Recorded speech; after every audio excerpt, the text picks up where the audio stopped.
Okay, so we can continue. अब हम लगातार बढ़ेंगे आगे।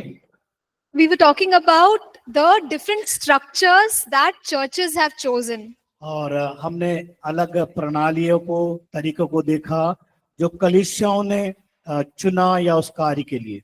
So let's look at another type of system. और अगर हम दूसरे प्रणाली को हम देखने पाते हैं, There is something called apostolic network. और वो है अपोस्तलिक प्रेरिताई का network. So usually in an apostolic network, there will be an apostle.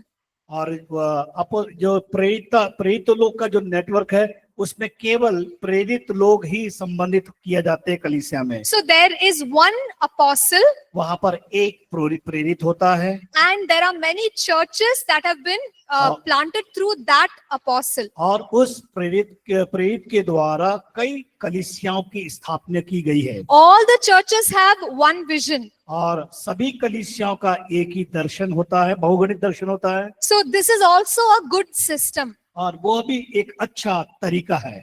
But if the apostle becomes like an authoritarian, अगर मान लीजिए वो प्रेरित के उसके पास जो अधिकार है, he misuses the authority, अगर वो अधिकार का गलत इस्तेमाल करता है तो then his attitude can affect all the churches. और उसका जो व्यवहार दूसरे कलीसियाओं पर प्रभावित होता है। Okay, and the other danger is that the churches can become very man focused. और उसमें सबसे बड़ा खतरा यह है केवल एक व्यक्ति पर आधारित है। Okay, so the people will respect that apostle, but they may give a little too much, right? Which is not वो correct. उस प्रेरित का सम्मान और आदर किया जाता है, लेकिन कई बार बहुत अति हो जाता है उसके लिए। Okay, so this system is called apostles network. और ये जो कार्य प्रणाली कहलाती है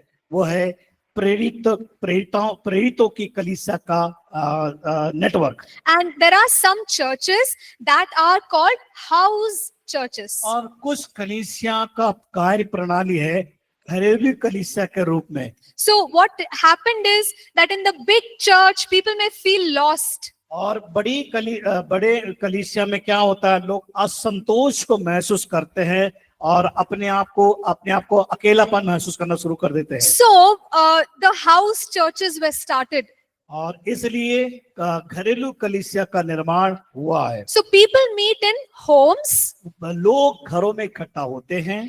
There is a closeness in the relationships. और वहां पर देखते हैं रिश्ता का बड़ा निकट रिश्ता होता है। More care and a lot of warmth in the relationship. वहां पर करीबी रिश्ता होता है, करीबी तरह से परवरिश की जाती है, देखरेख होती है, निगरानी उन पर होती है। So some of the challenges of the house churches is, और इस घरेलू कलीसिया का जो हम देखते हैं कुछ चुनौतियां भी पाई जाती है। because there are only few people, they may have a small income, so less resources. और उसमें क्या होता है कि थोड़े से लोग होते हैं, आर्थिक संग्रह कम होता है, तो वो क्या करते हैं, वो दूसरों की ओर देखते हैं कि कहीं से उन्हें वो प्रयास करते हैं कि उनकी जरूरतें पूरी की जाए। So because the resources are less, if they want to do a big crusade or big ministry, it becomes difficult. और सीमित संसाधन होने के कारण, उनके अंदर क्या अभाव होने के कारण क्या होता है, बड़ी बड़ी योजनाओं को लेके आते हैं, बड़े बड़े सम्मेलनों को करने का प्रयास करते हैं, But they are not able to do it. लेकिन वो करने के योग्य नहीं हो पाते। Okay, but sometimes some house churches, they have many house churches under them. और जो घरेलू कलीसिया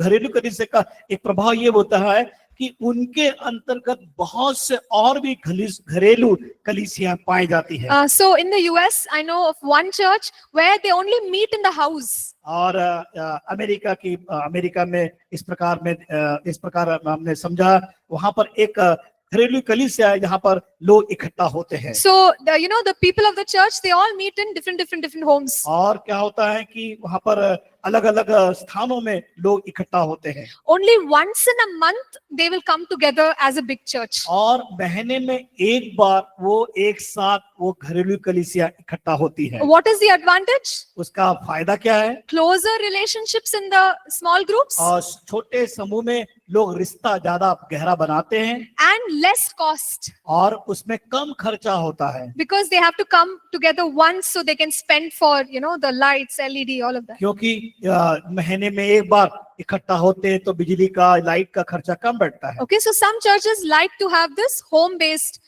system. और Some churches prefer the home church system. कई कलीसिया इस प्रकार की योजनाबद्ध होती है करने का, उस कार्य को करने के लिए तरीका अपनाते हैं। Some churches are cell-based churches. और कुछ कलीसिया सेल आधारित कलीसिया होती है। So what happens in a big church is that people find it difficult to connect with other people. और क्या होता है कि बड़ी कलीसिया में ये बात हो जाती है कि एक दूसरे से मिलने में बड़ा दिक्कत का सामना वो करते हैं। So churches have come up with this concept of cell group. और ये इस प्रकार की बड़ी कलीसिया इस बात को निर्धारित करते, इस बात पर आते हैं कि हम छोटे छोटे समुदल में एक जगह इकट्ठा होना। So the people of the church gather as one big church. और जब लोग बड़े समूह में या बड़ी कलीसिया में इकट्ठा होते हैं, But during the weekdays they have small cell groups, life group और सप्ताह के बीच के दिनों में क्या करते हैं, एक छोटे छोटे दल के रूप में अलग अलग स्थानों में इकट्ठा होते हैं। So they are part of a big church also, and they also have strong relationships because they are in small groups. और वो बड़े समूह के सदस्य होते हैं, उसके भागी होते हैं, और साथ साथ एक छोटे छोटे दल के रूप में भी वो सहभागिता को रखते हैं। So what are the challenges in this system? जब इस प्रकार का होता है, किस प्रकार की चुनौतियों का सामना करते हैं? It is difficult to oversee many small groups. और बड़ा ये इस बात का चुनौती होता है कि छोटे छोटे समूह को उनको संभालना बड़ा कठिन हो जाता है। If we have like 300, 500 small groups, how to take care? How do we know what's going on in those small अगर groups? 300 इस प्रकार के छोटे छोटे दल के रूप में अलग अलग इकट्ठा होते हैं, बड़ा कठिन होता है उनको किस प्रकार देखना, और कई बार ऐसा होता है उनको बरोबर रीति से देख नहीं पाते, क्या चल रहा है, किस प्रकार की गतिविधियां उनके बीच में हो रही है, समझ नहीं आता है। And in some situations, if there is some disagreement, the small group can break away from the church also. कई बार क्या होता है, सहमति न होने के कारण वहां पर समूह टूट जाता है, लोग बिखर जाते हैं। Okay, so these are the dangers of a cell kind of system. और ये जो सेल छोटे दल के समूह में इस प्रकार की समस्या होती है। So you're noticing that in every system there's some good and some challenges. और अलग अलग हमने तरीकों प्रणाली को देखा, उसमें कुछ अच्छाइयां हैं और कुछ बुराइयां भी हैं। Okay, so now let's look at this concept called mega church. अब दूसरा जो प्रणाली सिद्धांत को हम देखेंगे वो है mega church. So mega churches are successful churches that have people more than 2000 in number. और देखते हैं सफल कलीसिया जो 2000 से अधिक होती है, वो मंडलियों को हम देखने पाते हैं। So usually the main the strength of a mega church is the leader or the pastor. और जो बड़ी कलीसिया या मेगा चर्च होती है, जो मंडलियां होती है, उसमें एक पासबान होता है। So the pastor might have a strong vision, he might be strong organizationally, so the church is multiplying. और उस पासबान के पास दर्शन होता है और प्रबंध करने का तरीका भी सही होता है, और वो प्रतिनिधि बनकर कार्य करता है, और जिसके कारण कलीसिया बढ़ती हुई हम देखने पाते हैं संगठनात्मक रूप से। So what is the advantage of a mega church? और इस मेगा चर्च का इसमें एडवांटेज क्या है? That this church has a voice in the city and the nation. और इस कलीसिया का जो आवाज है शहर में और दूसरे बड़े शहरों में भी प्रभावशाली होता है। So this church can have a great impact. और ये समाज में राष्ट्र में बहुत ही मुख्य प्रभाव डाली हुई कलीसिया होती है। Because of their resources, उनके पास माध्यम होते हैं and the number of people in the church. और उनके कलीसिया में संख्यात्मक व्यक्ति होने के कारण। But what are the challenges of a mega church? Mega church में चुनौती क्या है? Because the numbers are very large, the pastoral means taking care of the people. That can become very difficult. और जो सबसे बड़ी चुनौती ये होती है जो पास्टर की अगुवाई यानी उनको देख रेख करना, जो इतने बड़े समूह में बहुत मुश्किल होता है कि वो एक व्यक्ति वो मंडली की अगुवाई करना, उनकी समस्याओं को जानना। And the other challenge is that whatever is happening in a mega church, good or bad, people will come to know easily. और अगर मान लीजिए मेगा चर्च जो बड़ी कलीसिया है उसमें क्या बुरा हो रहा है, क्या अच्छाई हो रही है, वो आसानी से वहां पर जाना जाता है। People will come to know if the pastor has had a moral failure, and people will start talking.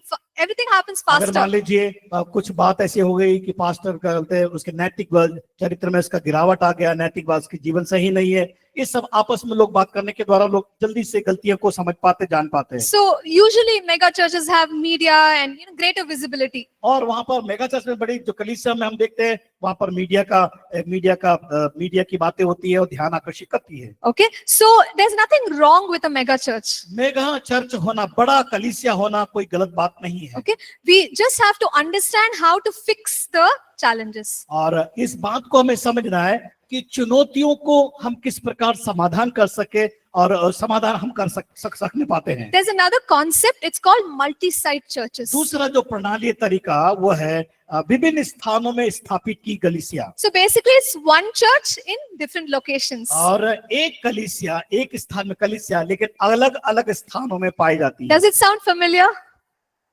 Does it sound familiar? Have you heard this? क्या आपने कभी ऐसा सुना एक जगह शहर में कलीसिया है लेकिन उसके छोटे छोटे भाग अलग अलग जगहों में? Okay, APC also has multi-sites. APC कलीसिया में हम देखते हैं कि यार उसके एक चर्च के अलग अलग भाग है अलग अलग जगहों में। So in Bangalore city we have central, north, east, south, west. और सेंटर में, दक्षिण में, उत्तर में हम एबीसी के कलीसियाओं को हम देखने पाते हैं। So we always say that we are one church. और हम कहते हैं एक कलीसिया है। But we have 5 locations. लेकिन हमारे पास 5 स्थान है जहाँ पर कलीसिया चलती है। So what is the advantage of multi-site? लेकिन ये जो इस प्रकार की कलीसिया का क्या लाभ है या प्रभाव होता है? See, in a city like Bangalore, traffic is a problem. और उदाहरण के लिए बैंगलोर सिटी में बहुत ज्यादा ट्रैफिक है। Right? ये समस्या है। So for people to come from one end of the city to the other end of the city can be avoided. अगर मान लीजिए एक कोने से वहां पर कलीसिया में आना, एक कोने से दूसरे कोने में दूर दराज क्षेत्र में पहुंचने के बहुत समय लगता है, कठिन होता है। But if you have locations close to them, many people can attend. अगर मान लीजिए उस क्षेत्र में बहुत सारे लोग हैं, वहां पर कलीसिया चलाना बड़ा आसान होता है या उनके लिए भी आसान हो जाती है। Some churches, what they do is they preach in one church and they live stream it in all the locations. और कई बार क्या होता है कि एक कलीसिया से प्रचार किया जाता है, उसी प्रचार का लोग अलग अलग क्षेत्रों में और मीडिया के माध्यम से वो देख पाते हैं। Okay, but in our church what we've done is we make sure that people get opportunity to serve in all the locations. और हमारे कलीसिया में हम इस बात को देखते हैं कि लोग को ये सौभाग्य मिलता है कि अलग अलग जो लोकेशन में पाए जाने वाले कलीसिया में जाकर सेवाओं को देना या करने के लिए। So one Sunday 5 people have to preach. और एक रविवार के दिन 5 लोग संदेश देते हैं। Okay, so it's the same message but 5 different people are preaching in their locations. और उसी संदेश को अलग अलग स्थानों में, अलग अलग क्षेत्र में वही जो संदेश बताया गया वो अलग अलग क्षेत्र में लोग सुनते हैं। We have more leaders so that we can train them. और हमारे पास और भी अधिक अगुवे होते हैं, उनको तैयार करते हैं और वो तैयार रहते हैं। So multi-site is helpful in this pattern if we want to raise up leaders. और मल्टी साइट जो हम विभिन्न स्थानों में देखते हैं ये बहुत आसान होता है अगुवों को तैयार करना और उनको भेजना। Okay, and there are many other advantages and you can also consider some of the disadvantages that we discussed earlier. और भी बहुत से जो प्रभाव होते हैं, लाभ होते हैं जो हमने बीते और दूसरे हमने कलीसियाओं के प्रणाली से पद्धति में हमने देखा है। There is no perfect structure. और हम इन सारी बातों में हम देखने पाते हैं उसमें सही यानी सिद्ध संरचना या नींव आधार नहीं होती है। We have to be led by God to pick a structure. और हमें क्या करना है, परमेश्वर की अगुवाई में होकर उस संरचना को स्थापित करना या बनाना है। And God is reforming his church as the days go by. और परमेश्वर चाहता है कि कलीसिया का पुनर्निर्माण हो सके, ताकि वो पीछे जाए नहीं बल्कि आगे ही बढ़ते चले जाए। So after the early church, और पहली शताब्दी कलीसिया के प्रारंभ होने के बाद around 400 AD, the church went through a time called as the Dark Ages. और लगभग 400 वर्ष का वो एक ऐसा समय था जो अंधकार का समय बताया जाता है। Okay, so that is the darkest period in the history of the church. और कलीसिया का इतिहास में 400 वो अंधकार का हम वर्ष को हम देखने पाते हैं। There was a lot of persecution, बहुत से सतावट को हम देखते हैं। and teaching the word and passing on the word was very difficult. और उन दिनों में परमेश्वर की वचन की शिक्षा को देना बड़ा कठिन होता था। And there are many other things, that there was institutionalization of the church. और संस्थागत रूप से कलीसिया को बढ़ाने में भी दिक्कत होती थी। Okay, so when all these things happened in the 1700s, the reformation of the church started taking place. और 700 वर्ष के अंतराल में फिर से कलीसिया का पुनर्निर्माण करने के लिए वो तैयारी हुई। Many of us may have heard about Martin Luther. और कई लोग ने मार्टिन लूथर के बारे में सुना है। Now he went against certain wrong teachings of the church. और वो कलीसिया में गलत शिक्षा के विरोध में वो खड़ा हो गया। So what was God doing? God was reforming the theology. और परमेश्वर को जानने के लिए वो नए तरीकों, नए पद्धति को उसने प्रारंभ किया। And as we look at what God is doing right now, there is an increased transformation or reformation. और हम देखते हैं परमेश्वर क्या किया, संरचना में सुधार किया ताकि वो बढ़ सके, उन्नति कर सके। So even when it comes to the structure, there are many new structures that God has given people so that they can do the ministry effectively. और संरचना में हम देखते हैं कि परमेश्वर ने नया तरीका को, नए संरचना का प्रणाली को लेके आया ताकि लोग उसमें बढ़ सके, अपने आप को तैयार कर So the सके। time that we are living in, it's called the time of equipping the saints. और Equipping the saints. और हम देखते हैं उसमें कि इस सुधार में संतों को तैयार करने का समय। So who are the saints? संत लोग कौन है? We are the saints. हम लोग संत हैं। Okay, so we are living in a time in Christian history where all the believers are being prepared. और हम ऐसे समय काल में रह रहे हैं कि हम सभी विश्वासियों को तैयार कर रहे हैं उसके राज्य के लिए। Prepared for the work of the ministry. परमेश्वर की सेवकाई में लोगों को तैयार कर रहे हैं। So Ephesians 4 verse, you can read that passage. It says that God is preparing every believer for the work of the ministry. इसी के पत्र 4 अध्याय को जब पढ़ते हैं तो मसीह का जो उद्देश्य है वो हर एक विश्वासी को सेवा के काम को तैयार करने के लिए है। The only thing is we have to understand what is God's design or blueprint according to which we have to do हम ministry. इस बात को समझना है, परमेश्वर की रूपरेखा का अनुसरण किस प्रकार करना है। Okay, and God is the one who has established many churches. परमेश्वर ने कई कलीसियाओं का निर्माण किया। So you and I can't say, oh, my church is the best church. और कभी हम इस प्रकार नहीं कह सकते कि मेरी कलीसिया सबसे अच्छी कलीसिया है। Because every pastor who's been called to plant a church has been called by God. हर एक पासवानों को, हर एक व्यक्ति को परमेश्वर ने कलीसिया की स्थापना के लिए बुलाकर अलग किया है। So we need a kingdom mindset. हमारे अंदर परमेश्वर के राज्य के बारे में विचारों को हमारे अंदर उत्पन्न करना है। We should not have a just my local church mindset. और इस प्रकार हमारे मन में विचारों को तैयार नहीं करना है कि मेरी केवल स्थानीय कलीसिया या मेरी कलीसिया। But we need a kingdom mindset. लेकिन हमारे उसके साथ में हमारे ये उससे बढ़कर ये होना चाहिए कि परमेश्वर के राज्य की कलीसिया के बारे में। There are many churches. बहुत सारी कलीसियाएं There हैं, are many leaders, बहुत सारे अगुए हैं, different denominations, अलग अलग संस्थाएं हैं different structures. और अलग अलग प्रणाली है। We have to learn to respect and work together. और हमें इस बात को सीखना है कि उनका कैसे आदर सम्मान करना चाहिए। And we must not try to bring division in the name of a denomination. और हमें किसी संस्था के नाम से विभाजन को नहीं लाना, विभाजित नहीं करना है। Okay, so this is the mindset with which we have to work for the church. और हमें इस मनों में इस बात को तैयारी के साथ आगे बढ़ना है और कलीसिया के निर्माण के लिए। You know, just think about this. If all the churches in India are thriving, how amazing it would be. All the, thriving, doing well, flourishing. और मान लीजिए हमारे भारत में देखते हैं कलीसियाएं बड़े अच्छी रीति से बढ़ रही है, उन्नति कर रही है। Okay, so there are so many people. Even if, every church had 500 people, we still have so many people in India. और हम देखते हैं कि मान लीजिए एक कलीसिया में 500 विश्वासी लोग हैं, तो हम समझ सकते हैं कि भारत में किस प्रकार कलीसिया बढ़ रही है, बढ़ोतरी को पा रही है। Okay, so there's no question of competition. और हमें इसमें प्रतिस्पर्धा करने के लिए किसी प्रकार का प्रश्न नहीं होना चाहिए। And there is no question of comparison. हम एक दूसरे की समानता के बारे में प्रश्न नहीं होना We चाहिए। have to learn to work together. हमें ये समझना है, सोचना है, एक साथ परमेश्वर के राज्य के लिए कार्य करना। So have we understood how the structures have come and how now we have different structures? और हम इस बात को समझा होगा कैसे कलीसिया निर्माण की प्रणाली या तरीके पद्धति बनाई गई, इसको हमने समझा होगा अच्छी तरह से। समझ में आया? Yes. Okay, good. So let's go on to chapter 4.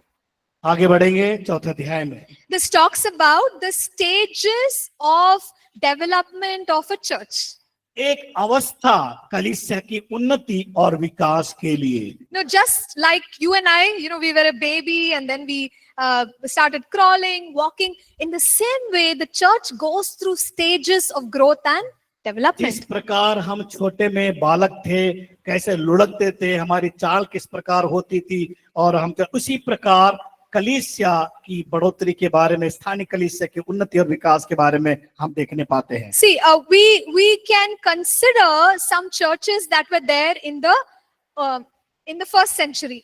और हम कुछ कलीसियाओं को हम देखने पाते या अध्ययन करने पाते हैं कि पहली शताब्दी की कलीसिया किस प्रकार उन्नति की और विकास की। The Church of Jerusalem is the first church. और यरूशलेम की कलीसिया पहली कलीसिया थी। It was born on the day of Pentecost and it grew so fast. और पेंटिकोस के दिन उसका जन्म हुआ और बड़े तेजी के साथ वो कलीसिया बढ़ी। Peter preached and 3,000 people got saved same day. पतरस ने प्रचार किया, 3,000 लोगों ने विश्वास किया प्रभु पर। Church went from 120 to 3,120 people. आप देखते हैं कि यहाँ पर अभी क्या हो गया, 120 से बढ़कर 3,120 हो गई। What did I say? More people, more work. अगर लोग नहीं है, कोई कार्य भी नहीं है। Okay, so the church grew very fast.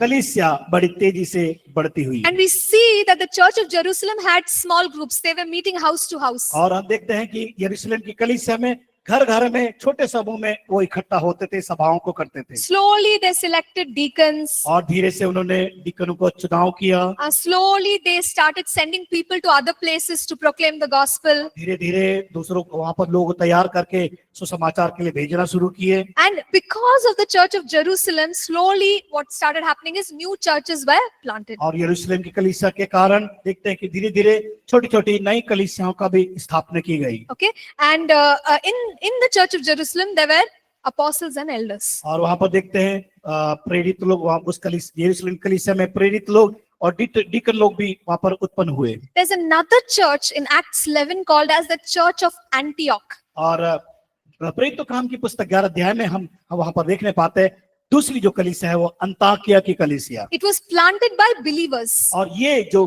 कलीसिया का स्थापना विश्वासियों के द्वारा हुई। Barnabas was serving in the Church of Antioch. और अंत्योकिया कलीसिया में बरनबास वहां पर सेवक के रूप में था। And he had a very like a team mindset. और उसके मन में एक दल के रूप में काम करने का मन था उसका। So he went and he brought Saul with him. और वहां पर देखते हैं उसने वो गया साउल को भी अपने साथ लिया। Okay, so Barnabas and Paul were part of the church of Antioch. और देखते हैं कि बरनबास और पौलुस उस अन्ताकिया कलीसिया के भागी बने। There were a few more leaders who were teachers. और कुछ लोग और कुछ अगुवे थे जो एक शिक्षक जो कि शिक्षक के रूप में शिक्षा देने के लिए वो नियुक्त किए And गए। we also call the church of Antioch multicultural. और जो अन्ताकिया कलीसिया के बारे में हम देखते हैं कि वो विभिन्न विभिन्न लोगों के द्वारा वहां पर बढ़ोतरी को। So can there be people from different states, different nations, different communities in the same church? और क्या ऐसा Can there be people from different communities in the same church? क्या एक कलीसिया में अलग धर्म के, अलग समाज के, अलग समुदाय के भाषा बोलने वाले क्या हो सकते हैं? Yeah. So the church of Antioch is a multicultural church. और ये अन्ताकिया की जो कलीसिया थी जो कि मल्टीकल्चरल के लोग अन्य अन्य समाज के लोग इसमें पाए जाते थे या संगति करते थे। So it was not like, okay, it's only for one community. और यहाँ अन्ताकिया कलीसिया में केवल एक ही समुदाय के लोग नहीं थे, एक ही भाषा बोलने वाले लोग नहीं थे यहाँ पर। And the church of Antioch was hungry to receive God's word. और अन्ताकिया की कलीसिया वचन को पाने के लिए बड़े भूखे थे। So prophets from the church of Jerusalem came to Antioch. और देखते हैं कि यरूशलेम से भविष्यद्वक्ता अन्ताकिया की कलीसिया में आए। You must have heard this name Agabus. Agabus, he's a prophet. अगरबस के बारे में हम देखते हैं जो एक भविष्यद्वक्ता था। So he came and did ministry in the church of Antioch. और अन्ताकिया कलीसिया में आकर उसने सेवाओं को दिया। And this church is what we call, you could say apostolic. और वहां पर उस कलीसिया का नाम दिया प्रेरितों की कलीसिया। Because they sent out Paul and Barnabas to do ministry in different regions and plant churches. और इसका मतलब वहां पर है कि बरनबास और पौलुस को सेवा के लिए अलग अलग स्थानों में भेजे गए। Okay, so you can see from the church of Jerusalem, church of Antioch, the different things that are going on. और यहाँ पर देखने पाते हैं यरूशलेम की कलीसिया और अन्ताकिया की कलीसिया में अलग अलग अंतर को वहां पर देखते हैं किस प्रकार वो सेवाओं को कर रहे हैं। Okay, so today when we plant a church, how will the church start, grow and develop itself? जब हम जब कलीसिया की स्थापना को करने जाते हैं तो हमें इन तरीकों को समझना है कि कैसे कलीसिया बढ़ती है और हम बढ़ा सकते हैं। So for those of us who want to be church planters, जो कोई कलीसिया स्थापना करने के लिए अपने आप को तैयार करते हैं, what we are sharing now is very important. और जो कुछ मैंने बताई वो बहुत ही महत्वपूर्ण है आप लोग के लिए। We will have a section on church planting in the last 2 days. और आने वाले दिनों में हम देखने पाएंगे कलीसिया की उस स्थापना को कैसे हमें करना है और बढ़ाना है। So briefly I'm going to share some things now. और मैं कुछ सरल स्तर में और सामान्य स्तर पर मैं इस बात को बताकर खत्म करूंगी मैं। So the first stage is called pioneering stage. और Pioneering means like starting or starting. Neve. Okay, she's saying neve. Foundation. Foundation. Okay, pioneering stage is the early stage of church planting. शुरुआती कलीसिया का आरंभ के बारे में देखने पाते हैं। Pioneer is like a person who is the first one to do it. और जो प्रारंभिक मतलब ये जो शुरुआती कार्य को करने वाला। See, think of a jungle. उदाहरण के लिए हम जंगल के बारे में देखते हैं। Okay, it's a thick jungle. एक बड़ा जंगल, घना जंगल। So in that jungle, if you are the first person to go, what will you do? अगर मान लीजिए उस घने जंगल में आप पहले व्यक्ति जाते हैं तो क्या करेंगे? Mostly we'll have something with us. We'll just cut the trees and keep moving. और क्या करेंगे? अब शुरुआती तौर में क्या करेंगे? छोटे छोटे जो पेड़ है या पेड़ों को हम काटने का प्रयास करेंगे, कटाई का प्रयास करेंगे। So we will leave behind a trail or a path. और हम क्या करेंगे? वहां पर एक रास्ता को तैयार करेंगे। So anyone else who comes there will know that somebody has gone for the first time. और कोई आकर देखेगा और कहेगा कि हाँ, यहाँ पर इस जगह कोई ना कोई व्यक्ति आकर गया है या तैयार किया है। So that first person is something like the pioneer. और जो पहला व्यक्ति है वो जो पहला व्यक्ति आकर काम किया वो है प्रारंभ को करने वाला व्यक्ति। So, when the church is very big, it's amazing, but there's always been a starting stage. और अगर मान लीजिए आप इस बात को देखते हैं कि बड़ी कलीसिया का जो निर्माण हुआ है, उसका मतलब है शुरुआती दौर में किसी व्यक्ति ने, एक अकेले ने उसको प्रारंभ किया या काम किया है। So, usually it's a pastor, their family, or a team who have pioneered that work. हो सकता है वो पासबान अकेला, उसके परिवार, उसकी पत्नी उसके साथ होकर प्रथम कार्य को या पहले स्तर से होकर उन्हें काम को प्रारंभ किया। He or she may have had a team with them who were committed to that place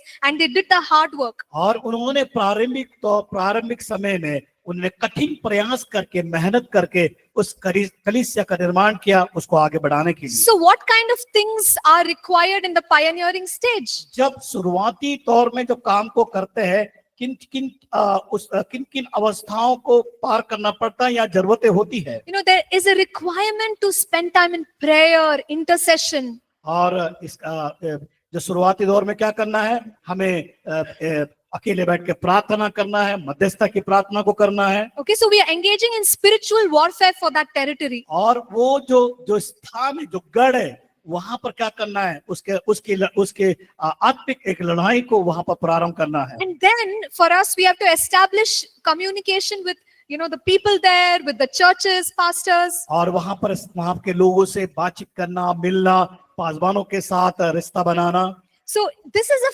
foundational stage. और ये एक प्रारंभिक नींव हम उसको कह सकते हैं। But it's a very important stage. लेकिन ये बहुत ही महत्वपूर्ण ये स्तर पाया जाता है। So in this stage, the more deeper we go, the better. और जो ये स्तर जो महत्वपूर्ण होता है कि हमें उसे गहराई से समझना और गहराई में होकर जाना। Okay, so the second stage is what is called as administrative stage. और दूसरा जो स्तर है वो प्रशासनिक या रचनात्मक अवस्था See, कलीसिया के लिए। like a pastor can be very anointed, but if they are not skilled organizationally, they will not be able to manage. हो सकता है वो पासबान आत्मा से परिपूर्ण है, वरदानों से परिपूर्ण है, लेकिन उसे नहीं मालूम किस प्रकार से प्रबंध को करना, व्यवस्था करना, प्रशासन करना उसे नहीं मालूम होता है। Then the church cannot grow. जिसके कारण कलीसिया आगे नहीं बढ़ पाती। But if we we input into this administrative stage, the church will grow well. और जब हम प्रशासनिक तौर से प्रबंध करने के द्वारा कलीसिया को जब लेके चलते हैं, कलीसिया उन्नति करती है और बढ़ोतरी को प्राप्त करती है। So let's just imagine one pastor.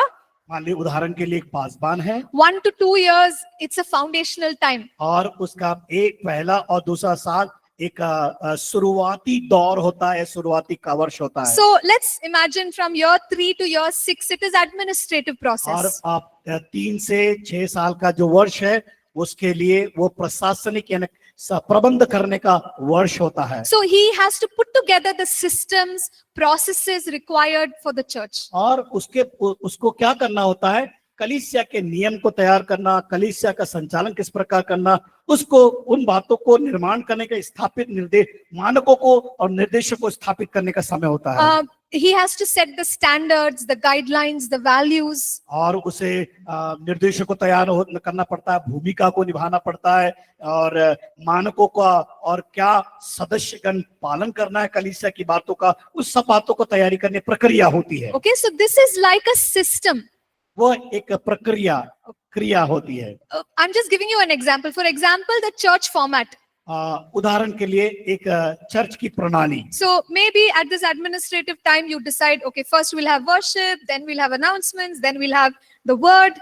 Church में नियम को तैयार करते हैं कि पहले प्रार्थना होनी है, आराधना होना है, उसके बाद कलीसिया में सूचनाओं को देना है और वचन की सेवकाई देना है। See, whatever you set at that stage, mostly it will remain the same many years from now. और जब उस सेटअप को, अगर उस प्रणाली को बना लिया, कई वर्षों तक वो प्रणाली बनी रहती है, उसी तरीके से कलीसिया का कार्य होता है। The one thing that is written in this book is what you want to do with 500, 5,000 people, you do it with 5 people. Do the same thing. और अगर मान लीजिए 5,000 व्यक्ति के साथ आपको जो कार्य करना है या उनके साथ नियम पद्धति को बनाना है, तो सबसे पहले क्या करना, 500 या 5 व्यक्ति से शुरू करना होगा। Okay, and that system can carry on. और उस प्रणाली को बरकरार रखना है। Okay, so it's very important. ये बहुत ही महत्वपूर्ण है। This is called as administrative और stage. ये प्रशासनिक प्रबंध कलीसिया में करने का So तरीका। at this time we may have appointed leaders. और इन दिनों इस समय काल में हमें क्या करना, अगुवे को तैयार करना, वहां पर उनको उस पद पर लेके आना। We may have established new ministries. नई सेवकाई को प्रारंभ करना। Okay, so all this is administration. और ये सब प्रशासनिक या कलीसिया का प्रबंधन का काम है। The next stage is what is called as pastoral team stage. और जो अगला जो है पासबानी टीम अवस्था को तैयार करना। So let's imagine this pastor, after 5 years or 6 years, he has the administrative process set. और मान लीजिए 5-6 साल के बाद आप देखते हैं कि पासबान ने बिल्कुल नियम के अनुसार वहां पर कलीसिया का प्रबंध किया, किस प्रकार सब कार्य का संचालन होना चाहिए। So now everything must not depend on this one person. अभी ये क्या होना, एक व्यक्ति के ऊपर निर्भर नहीं होना चाहिए। There has to be a team. और उसके लिए समूह चाहिए, दल चाहिए उसके लिए। Okay, so the developing of that pastoral team is so important. और पासबानों की टीम को और मजबूत करना है और बढ़ाना है तो समूह या दल की आवश्यकता होती है। We have to create more and more opportunity for people to grow in their calling. नए तरीकों को हमें अपनाना होगा परमेश्वर की उस बुलाहट में उनको बढ़ने के लिए। And the pastor may now be called senior pastor because there are more pastors or trainees as अभी वो pastors. पासबान ने समूह दल को तैयार किया, समूह को तैयार किया।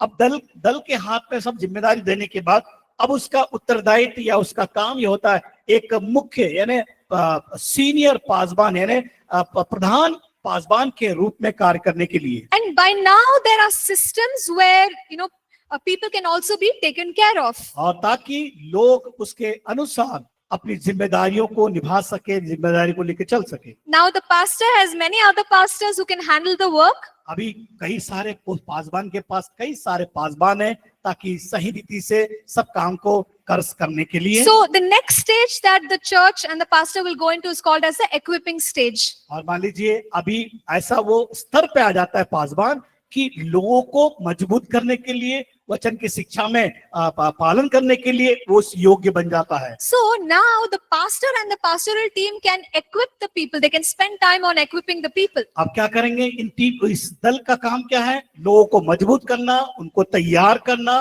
परवरिश करना, इसके लिए वो समय को व्यतीत करने पाते हैं। Maybe the senior pastor wants to take more care about strategy, planning. और जो मुख्य जो पासबान है उसके पास नए तरीकों को अपनाना, कैसे नए तरीके को अपनाकर कार्य को करना। Okay, so this is called as the equipping stage. और वो है तैयारी का समय। By now the church is strong and it is able to make an impact on the city. और क्या करना है कि उस शहर में लोगों तैयार करके मजबूती के साथ उस कलीसिया को सक्रिय बनाना। So the next stage of the church is what is called as the apostolic stage. और अगला जो कलीसिया का जो स्तर है प्रेरिताई के कार्य की अवस्था। By now all the people are trained in the mindset where we have to serve, we have to go out. अब उनके मन में किन बातों को तैयार किया, उनके मन को किस प्रकार तैयार किया गया कि अब उन्हें बाहर जाना है, सुसमाचार को सुनाना है। So all the processes, systems in the church are such that people want to engage in ministry, people want to engage in missions. और ये जो स्तर होता है कि लोग उस सेवा में बने रहे और जुड़े रहे, किसी प्रकार का अलग से समय नहीं निकालें ताकि उस कार्य से वंचित हो सके, लेकिन प्रभु की सेवकाएं के लिए सेवा में तैयारी के साथ कलीसिया को सक्रिय बनाकर दूसरी कलीसिया को जन्म देने के लिए तैयार हो सके। Okay, so the pastor, the senior pastor and the pastoral team is now free to go minister to other churches because there are enough leaders in the church. अभी क्या हो गया, यहाँ पर अगुवे लोग अधिक से अधिक अगुवे लोग तैयार किए गए। अभी ये स्वतंत्र हो गए या स्वतंत्रता को लेकर दूसरे कलीसिया में जाकर बड़े हियाव के साथ, हिम्मत के साथ लोगों को परमेश्वर के वचन की शिक्षा में बढ़ाना, शिक्षा में मजबूत करने के लिए। Okay, so even in the church of Antioch there came a time where they told Paul and Barnabas, you go, you do the ministry. ऐसा समय आया अंताकिया के कलीसिया में कि बरनबास और पौलुस को अलग करने के लिए, ताकि अब तुम यहाँ से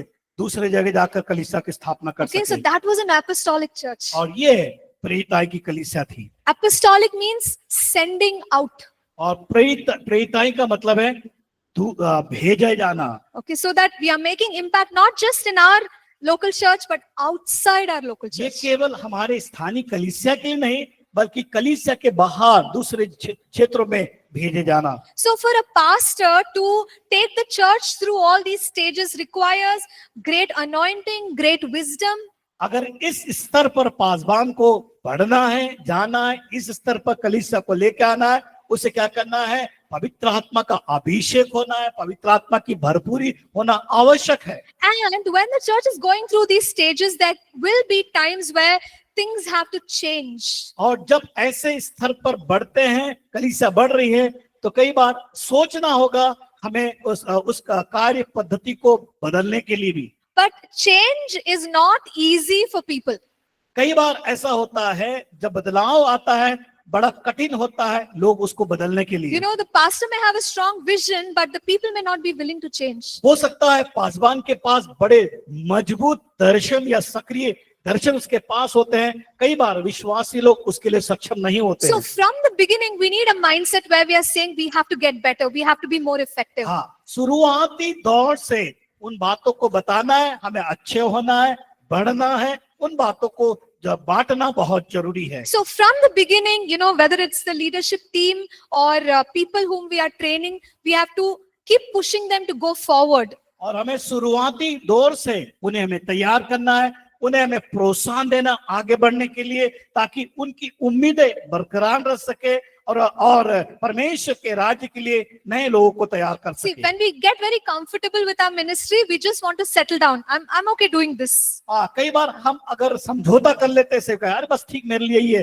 तो हम वहीं पर सीमित रह जाते हैं। But as a pastor who wants to take the church forward, sometimes gently we have to help people stretch themselves. और कई बार अगर मान लीजिए उस पासवान को, सेवकाई को अगर बढ़ाना है, उन्नति करना है, कई बार लोगों को खींचना पड़ेगा, बाहर निकालना पड़ेगा, उन्हें उत्साहित करना पड़ेगा, प्रोत्साहित करना पड़ेगा आगे बढ़ने के लिए। And we have to keep reminding them we have to go to new heights, new levels. और उन्हें हमेशा याद दिलाना पड़ेगा कि हमें एक नई ऊंचाई की ओर बढ़ना है, नए काम को करना है। This is the job of the pastor. और ये पासवान की जिम्मेदारी है, And it's not an easy job. और ये आसान तरीका नहीं है। Okay. So we need to help people grow up.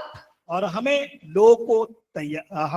लोगों को मदद करना है बढ़ने के लिए। And keep pushing them. If they're doing prayer at this level, say, hey, let's go to the next level. उन्हें क्या करना है? आगे बढ़ाना है कि ये स्तर में नहीं रहना, आगे एक ऊंचा स्तर हो रहा है उसमें बढ़ाने के If लिए। they're doing worship at this level, we say, no, let's go to the next level. अगर मान लीजिए एक स्तर पे वो आराधना कर रहे हैं, उन्हें हमें बताना है नहीं ये स्तर काफी नहीं है, एक और ऊंचा स्तर है उसमें बढ़ने के So लिए। if people are ready to listen to baby food kind of messages, we say, no, you have to go to the meat level. केवल एक जिस प्रकार छोटे बच्चे को दूध पिलाते ही रहते हैं, वो वहां तक सीमित नहीं रखना, बल्कि उनको कठोर भोजन देने के लिए भी हमें तैयार करना पड़ेगा। So the pastor has to look way ahead.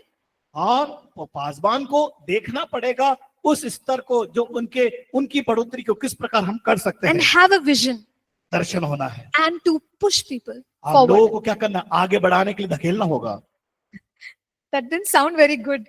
But yeah, we have to push people gently forward into their हाँ, spiritual walk. सरलता के साथ, बड़े नम्रता के साथ उन्हें आगे बढ़ाना और धकेलना पड़ेगा। Okay, so whenever we are trying to lead change, we may have, certain reactions from people. अगर परिवर्तन की अगुवाई करना है तो लोगों की तरफ से हमें कुछ परिवर्तन बातों को देखना पड़ेगा। So when people are not agreeing to change, we need God's wisdom to work through that. When people are not ready to change, we need God's wisdom. जब लोग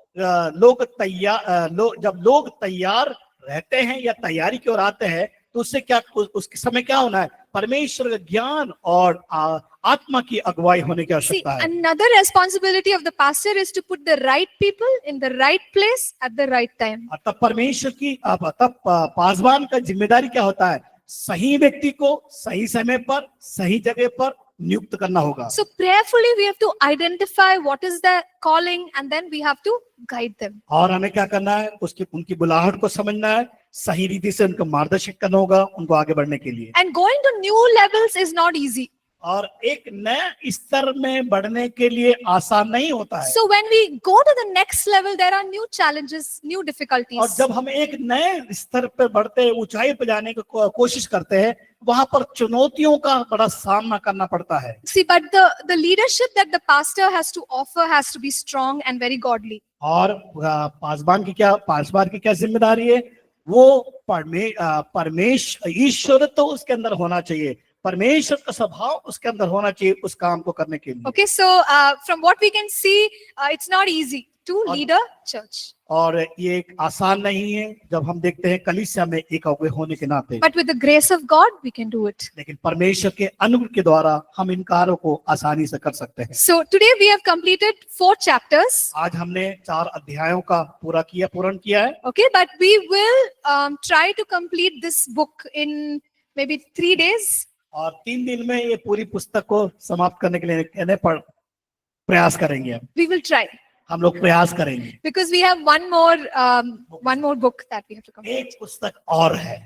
Okay, so see, this is like a boot camp. You have to boot camp, और Boot camp. Boot camp, okay, एक boot camp के समान है ये, military camp, military training. जो देखते हैं कि सेना की ट्रेनिंग होती है ना, कितना कठिन होता है सेना को तैयार करने के लिए युद्ध के मैदान में, So वही ट्रेनिंग है। yeah, that's what it is.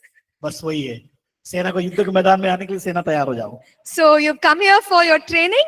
आप God लोग is यहाँ preparing you. पर आप लोग ट्रेनिंग के लिए आए हैं। Yeah, sure. So we'll pray and close for today. और तो आइए हम आज के इस अध्ययन को प्रार्थना के साथ समाप्त करेंगे। Can one of you pray? आप में से कोई एक जन प्रार्थना कर सकते हैं? कोई है प्रार्थना के लिए? Mike. माइक किसके पास है? प्रार्थना करें।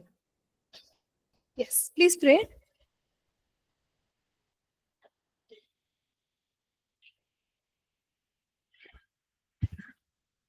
Oh, Father God, thank you. Thank you so much for all the blessings we have for today, for all the teachings and understandings we have for today.